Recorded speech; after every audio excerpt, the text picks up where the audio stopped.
Hi, I'm MJ Beasy. And I'm Catrina Taylor. Welcome to Two Cats Pod. Two Cats Writing. Wow, we did that perfectly in unison somehow. Pretty close Look to at us it, I think. go. Except that I use podcast instead of writing, so you were way ahead of me on that. Oh, I love our producer. They work magic. yeah, Decaf is gonna have fun with this.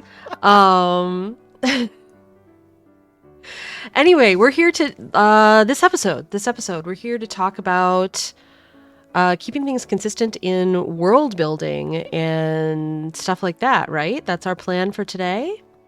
I think it's a great plan for today.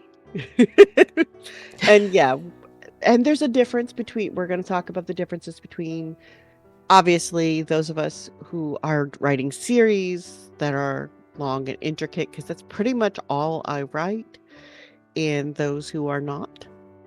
And that is a factor in world building and how we do that. A big one. Well, and I don't even know how much it's a factor in the world building, but perhaps in a factor in documentation and the way you deal with world building. That said, well, no, we'll talk about that in a second.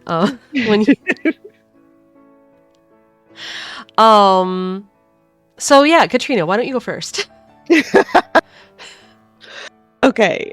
A little background. My first 4-book eventually became 5-book series. I did not start cataloging my world building. To this day, I do not have a complete world built book Bible yet. I do have a website dedicated to that universe to turn into a wiki on that universe. That being said, it was a lesson in world building. World building, what exactly is world building? World building is how we construct the universe that our characters are going to play in, whether it is contemporary, in which case it's very similar to things that we're dealing with today, or it's historical with our own slant, and then it's often based in the time period in which you're focused on, or far future, and the constructs that we foresee possibly being a factor at that time. And that's when we're talking about world building, that's what we're talking about, is the construct of the world around us. That being said, MJ has done YA fantasy predominantly, more paranormal. Yeah, why contemporary fantasy? So not high fantasy. You're not in another world. We're in our own world here today. But there is magic of various kinds depending on the book. I guess the very first book I wrote was not high fantasy, but a little bit low key portal fantasy, because there were two universes kind of, but one of them was our universe, our here and now. So I feel like it still falls into contemporary fantasy. There's just also this other place, and both are equally important in that book. That book that I hope will see the light of day one day. And so we were talking a little bit before the podcast. I was like, ha ha ha ha, Catrina, you're going to find out just how chaotic I am in real time in this podcast, because I'm going to tell you guys right now, I have never, ever, ever, ever even tried to have a book Bible, for any of my worlds that I have built. That's not to say that I don't write things down, because I do. And that very first book that I wrote, the one that didn't get me an agent and I hope will appear in some forms to, eventually, but was, as at least for the moment, kind of on the back burner. That one I did write down a bunch of world building things when I was going into it, when I was thinking about writing it. And then I got into the writing and I changed it all as I went. I think that's when I really discovered that I'm a pantster and that write I make most of it up as I go. Like I might have a concept that is a world building type of concept that has something to do with the magic system and whatever else is going to be happening in the book in that universe. I might start out with something, but I'm largely making up the details of it as I go. And while we could say, like, it would be fair to say that there's probably a difference between when you're writing a long series, like something that Catrina would do and a lot of indie writers would do. I think that series are much, much more common in indie publishing, especially nowadays, where in categories where there used to be a lot of series, they're really like it's very, very difficult to sell something that is, you know, bigger than 2 books, longer than a duology. At least in, I guess I can only speak for YA, but I think it's very, very difficult nowadays to sell series, unless you're an extremely established writer with a huge fan base. That's already existing. So I think in indie that's way more common because I think that you guys usually do better with series, right? Like series is kind of how indie publishing works the best. It seems like.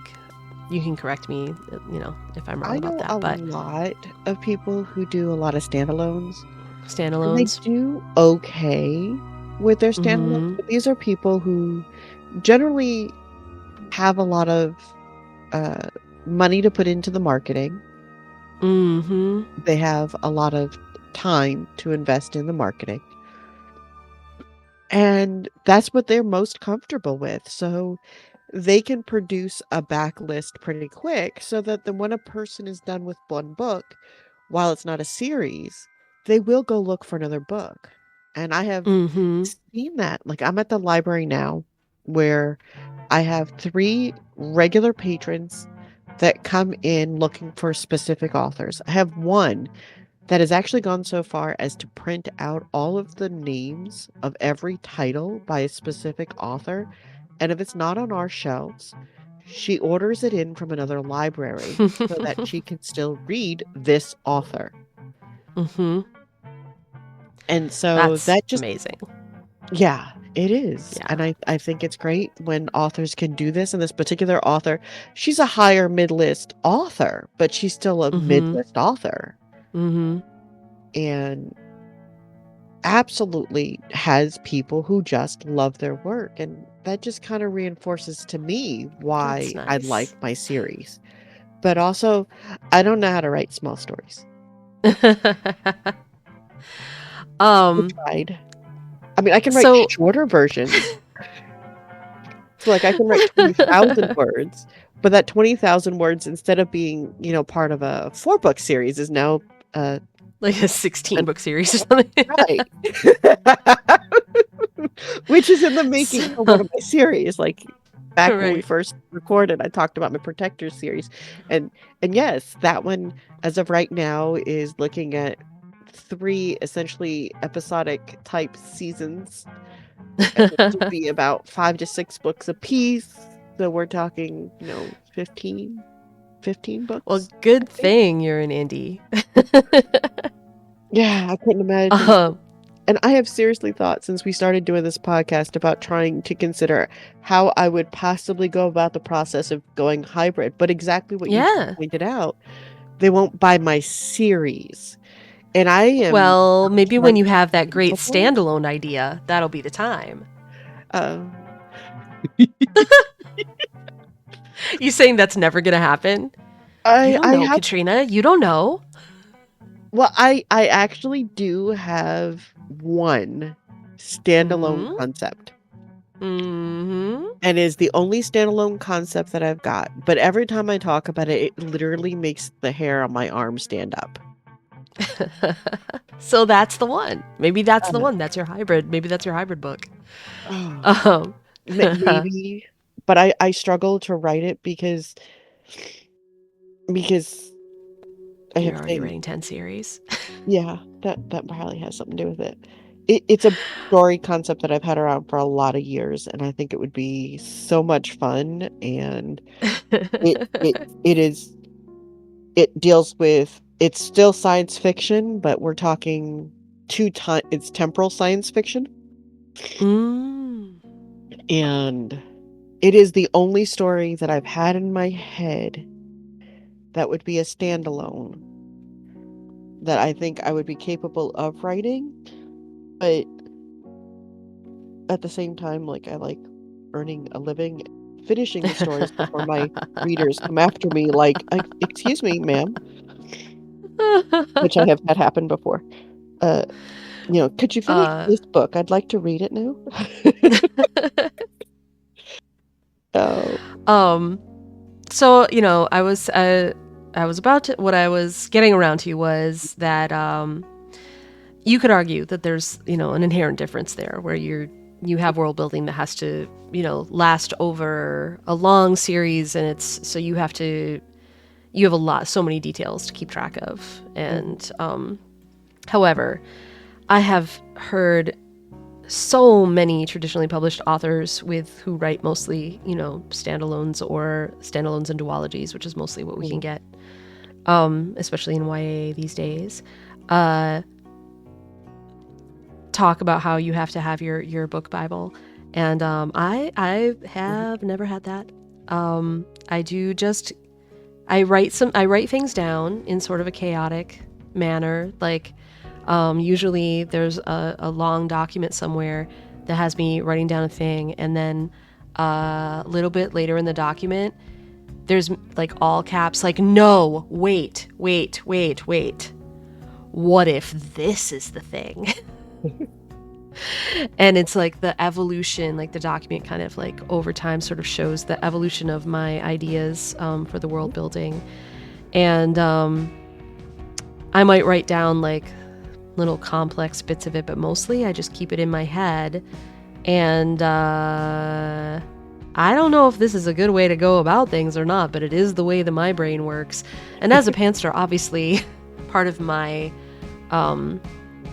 continuity is always going to be a thing that I have to keep a lot of track of, because I do change my mind a lot and discover a lot as I go. So I'm always having to go back to the beginning. Like, my first revision of any draft is usually me going back to deal with all the world building that I made decisions about later in the book, that I now have to find a way to, reconcile with what's there already. Usually there's, rewriting involved.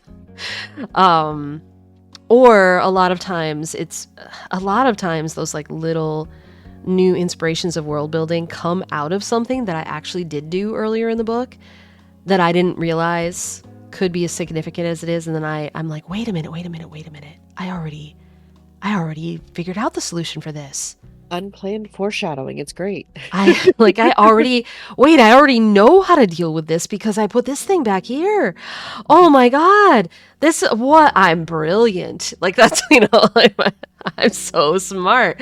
I don't even know how brilliant I am at the time. I already solved this problem that I thought I created for myself. No, no, no, no. The solution is back there in chapter 2. So, that's a lot of how I work on those things. Um, I do, with continuity, have an advantage now being in traditional publishing, where my book will, every single time, at a certain point, have a copy editor assigned, and part of the copy editor's job is to go back and is to like figure out continuity errors, and a lot of those are probably going to be world building related. Not always. Like, for instance, I can't remember if I've told you guys about this before on the podcast. I don't think so necessarily. Maybe, I don't know. There was this whole thing in I Was Teenage Death God that I named, and my copy editor and I continue to refer to as the binder debacle of 2025, where my character, who would prefer to be wearing a binder most of the time, like when not, like at home like in pajamas or sleeping, Mhm. uh, like didn't have one at a certain point for reasons that I won't spoil you about. And then I, not that long after, like wrote a scene where definitely they had it back, and the copy editor was like, "Wait, oh, when did they get that back?" And I was like, "Oh, they didn't. They still don't have it. Oh, I have to figure out a way for they can't have it here. There's no way to get it back here. There's no time. Uh-oh. I'm gonna have to find. They're gonna have to be without it for a while, and then figure out how to get it back." Like down the line, like that's a future thing, and so yeah, that was the binder debacle of 2025, and that's not exactly world building because that's just like a piece of character Right. that's character building there, that Charlie wears a binder, but But that's a factor. also, That's important. yeah, yeah, but also world building would be the types of continuity that a copy editor might catch if the editor already hasn't caught it during, earlier rounds of edits, because developmental editing and line editing both are going to come before copy editing. So at least I have somebody to catch. I now have somebody whose literal job is to catch my world building snafus if I have not done so before. And I still don't have a like book Bible. I still don't. I maybe I'm a bad author, you guys. Uh this could come back and bite me. I mean, as it is, my career is probably going to be mostly standalones, duologies. Man, I'd love to write a trilogy just because that's how I think about stories. There's always like big arcs. I want that middle section where everything goes to hell, and the second installment ends with everything in a terrible, terrible, terrible, terrible, terrible place for everyone. That Empire Strikes Back section of your trilogy is my favorite part. Um, Two Towers. Oh, Yeah. it's that middle one. That middle one is the one. Yeah. Um, that's my favorite. I love it when everything's bad. Uh, But will I ever be able to sell a trilogy? Stay tuned. Stay tuned, I guess. Oh, Um, because they're really hard to get these days. But yeah, so world building, that's I'm bad. I do not document well. I don't think. So you should listen to Catrina's advice on documenting your world building, I think. Probably, listeners. oh, I can try. I'm going to be honest with you. When it comes to my world building, the way I make notes, I don't really.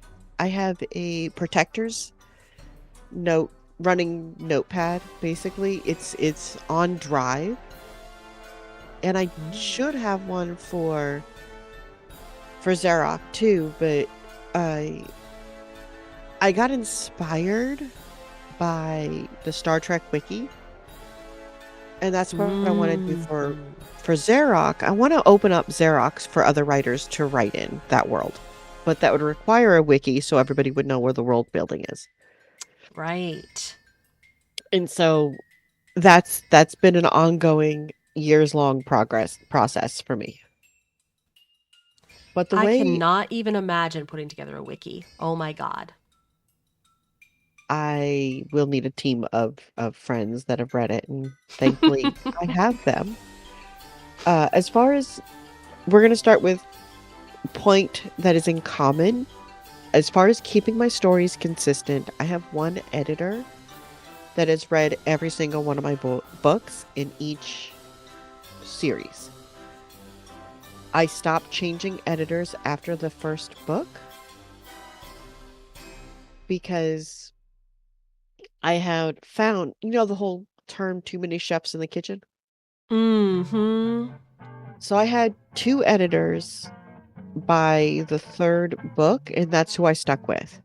But one of them has read the whole series from the beginning, and the second one It did not initially read the whole series from the beginning, but eventually caught up. So one focused on developmental and copy, and the other did mostly line, and essentially beta reading after that, because by the time she got to the line edits, honestly, because the other editor had done such a good job, I did not need as much line by line kind of support. And that just comes from practice. That comes from doing this. I think that was third or fourth book when I really started getting a better grasp on silly things like commas. And when can I break those grammar rules? Right. But I learned that I needed to keep consistency in the other eyes that were providing feedback.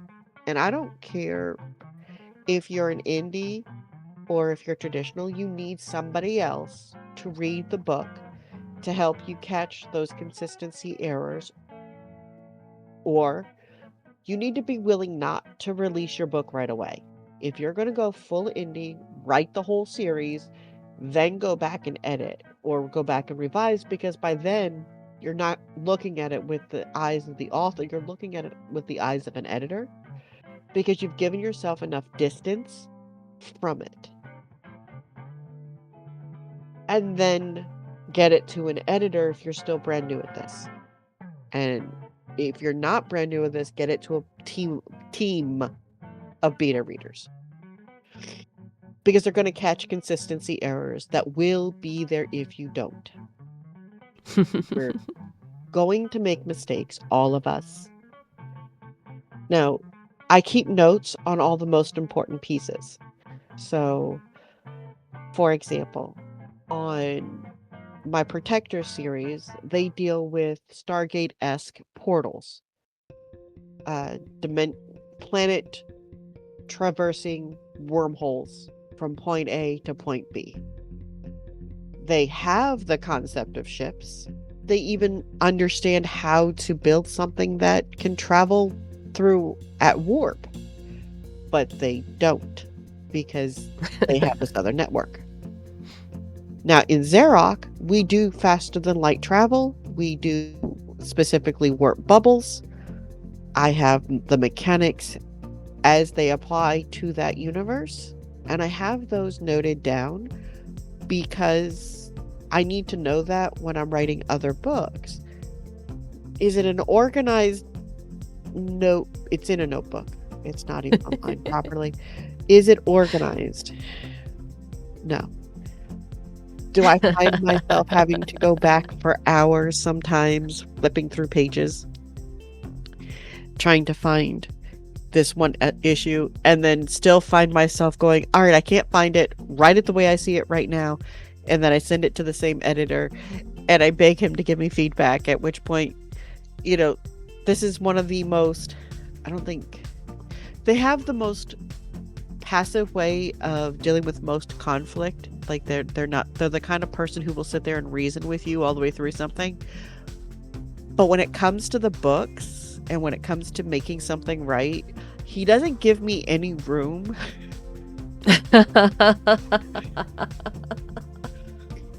We had a conversation where I was like, but this is the way it is. I can't see it working in it. Like, you have to. It has to be this way. And I know I can trust that his goal is my best interest and the best quality for the book.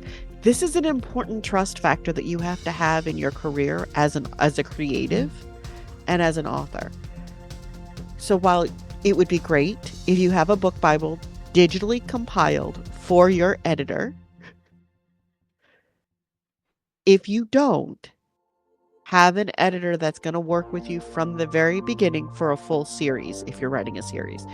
Because while they may not have that digital book Bible, they will have an understanding and a familiarity with your books. So they will be able to identify when something doesn't feel right.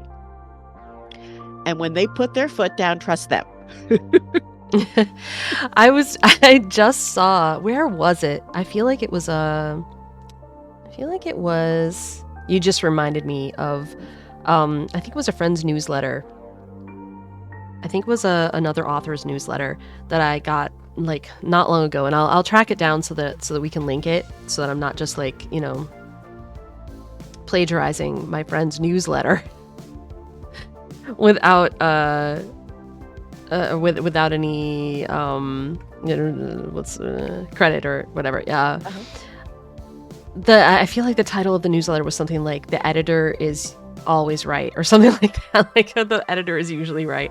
It was in appreciation of editors, and in this case, this person is traditionally published, so it's the editor who acquired their book, and saying like, you should listen to your editor because your editor is almost certainly right. And I think that's generally correct across the board. I think the editor is always right. Like, maybe not always, but pretty much always right. Close enough, like statistically close enough that you could say always. If indeed yeah. you've taken the time to vet your editor is there in your corner. So yes, 100%. I've had one instant where the editor tried to change one of my characters. I would not agree with that editor being right. However, that their goal was to the benefit of the book. It just wasn't an accurate. They just weren't a good fit for me. Yeah. Yeah. And that's the part that we need to keep in mind, is that our editors are in our corner. I literally had to remind myself sometimes not to kill the editor when I first started, because I didn't want to make all the changes. I am so grateful to have an editor. And I guess it's a little different. Like, it must be, we never really talked about this. Maybe this is a whole other podcast, but talking about editors, because whereas like in my scenario, like in traditional publishing, so the person who acquired my book is my editor. Like, they picked the book, right? They read the book. They felt like they had a vision for it. They had they loved the work. They wanted to work on it. They felt like they could sell it to their publisher, and succeeded. So they were able to acquire it, and now they're editing it. So from the get-go, I'm like, wow, my editor loves my book, like, obviously, because they acquired it. They love it. They understand it. We had a whole call, where they offered on it, and I felt like they understood me and my work so well. And I was thrilled to have this person acquire my book, like, absolutely thrilled. I loved, their other work with the publisher, and that's like a pretty straightforward process for finding an editor that's really like, because of the way that traditional publishing works, where you're not going to get an offer on a book that an editor doesn't love, and you're not going to accept an offer if the editor doesn't seem like they really get the work, and they're going to tell you about their vision for the book when you do the call. So like, all of that stuff is like pretty easy out of the way, like right at the beginning. You're in good hands, and you probably are going to end up being a good fit. Maybe there might be circumstances where that's not true, but I would say the odds are really in your favor because of the way it comes about. But for you in indie publishing, where you are hiring an editor, I would be fascinated to know what that process is like. How, like, does the editor read your work first, and then you come to the conclusion that you want to work together?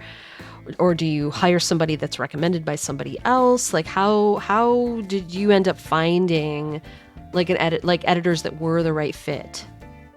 In my case, I kind of hired a lot of. Keep in mind the era in which I started, because that was a factor. I started when indie as a profession was just becoming professional.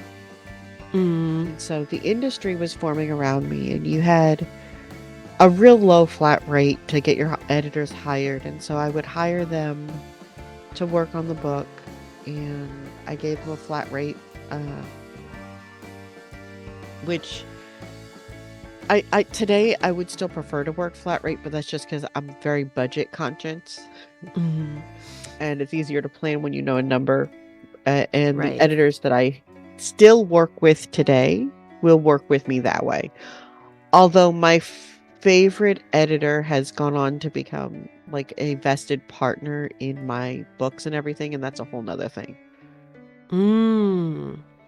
Uh, but when all of this started, I kind of shopped around a lot. And my advice for finding an editor that works for people today is to do start with recommendations, people who have had experience with specific editors or who have seen their work in other ways, or look at a book. If it's an indie, there's a fair chance the editor will be mentioned on the book Mm-hmm. somewhere, either in the copyright page, or in my case, it's not unheard of for some of my books to have the editor specifically named on Amazon or wherever else may have it listed. Any place that an indie can give credit, often we do, because we're all small businesses in this. Uh, That makes sense. And uh, in traditional publishing, usually like the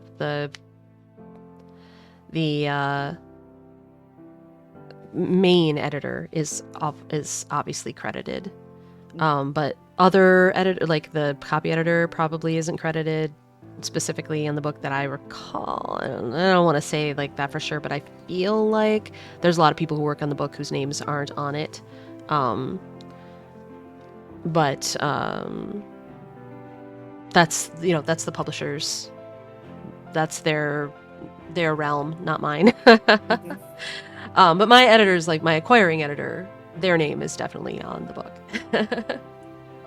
Which I think is beautiful, and they should be, because when people go looking for their version, they have some place to reference and say, well, this is what this person has acquired and been able to do with this book.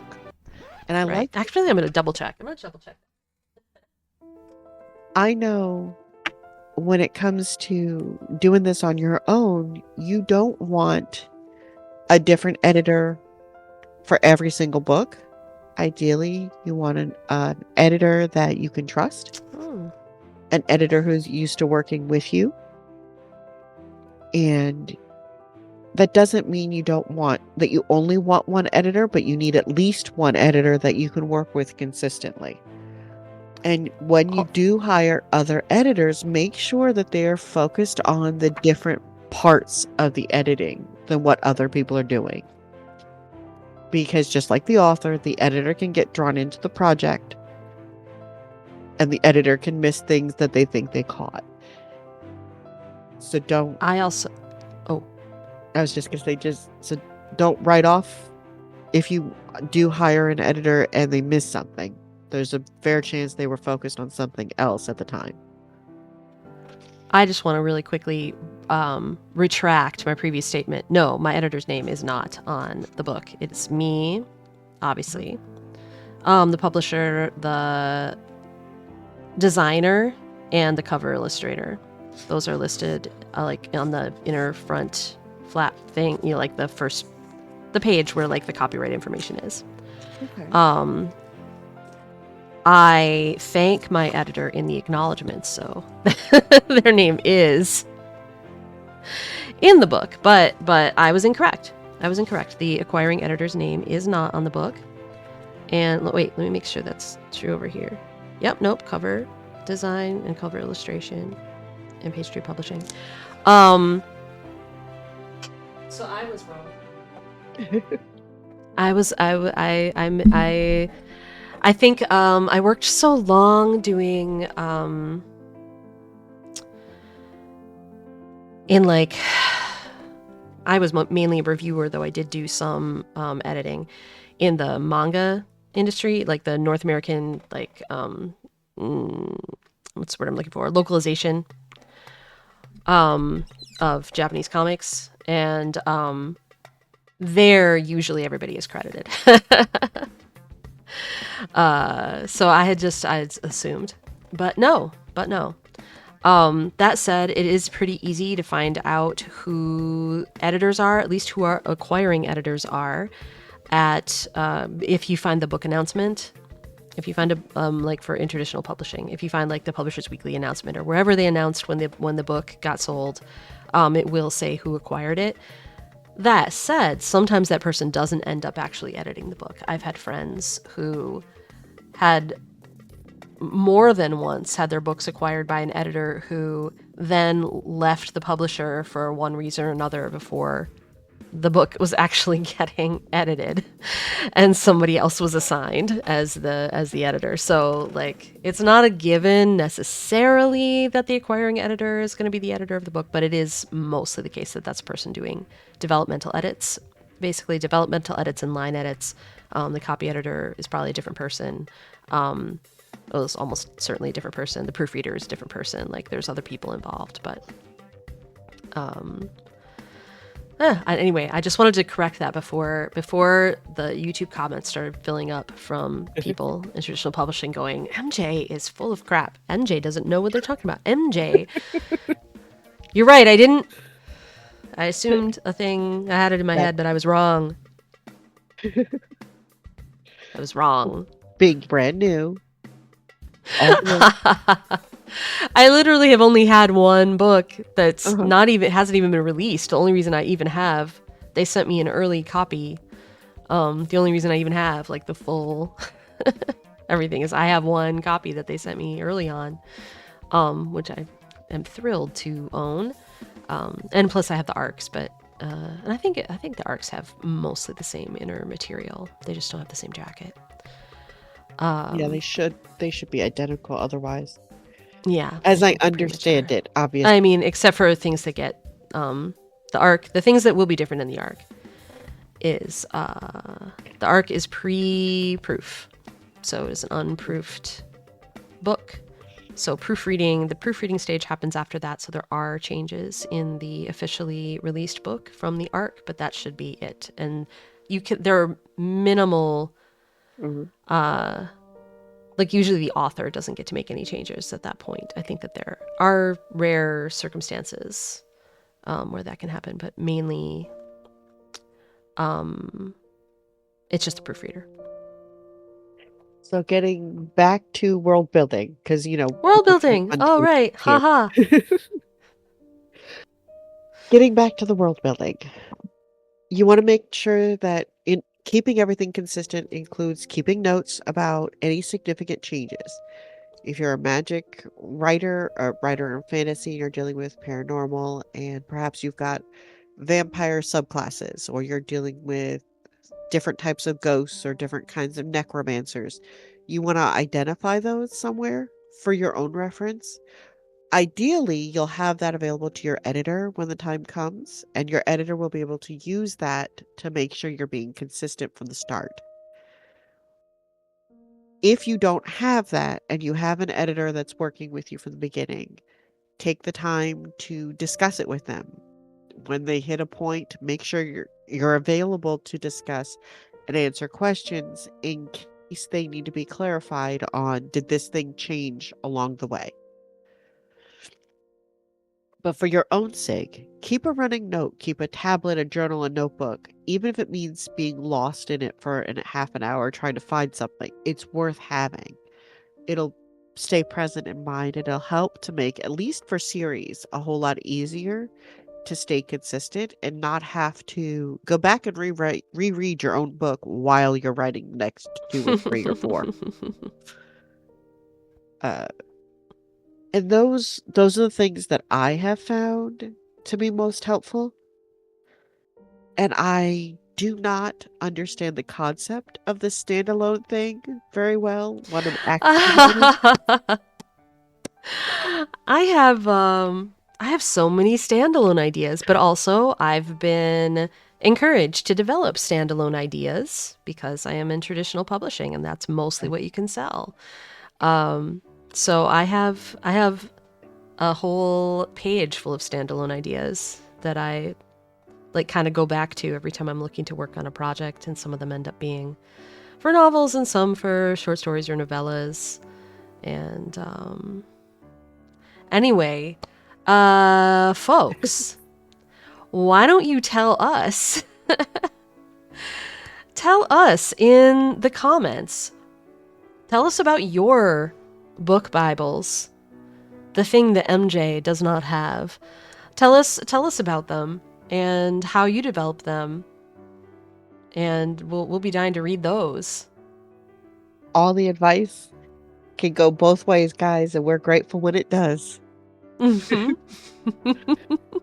I'm also Maybe you curious. can turn this bad author around, and I will make a book Bible one day. It could happen. You know, people are releasing those too. All right, our friend. Thank you so much for hanging out with us today. Yes, thank you. We'll see you next time. Bye, guys.